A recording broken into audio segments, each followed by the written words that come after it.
Hey guys, how's it going? This is Mike from M&R Automotive. Today we're doing a light output video of a Chevy Colorado 2023 and up. We installed two 30-inch light bars. I wanted to show you how much light they put out.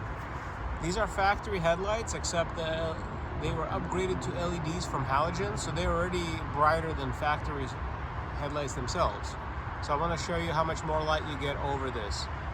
So these are factory headlights, and this is the white light bar. Notice how much more light you get. I like to turn it on and off so you can see how much more volume of light you get.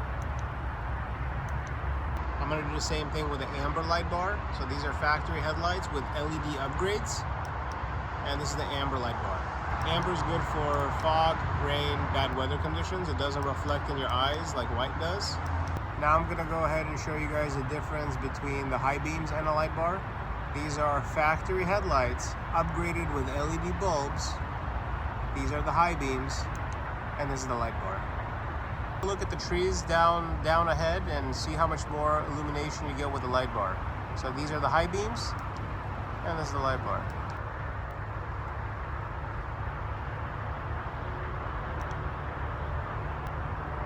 Thank you guys for watching. I hope you guys enjoy the product.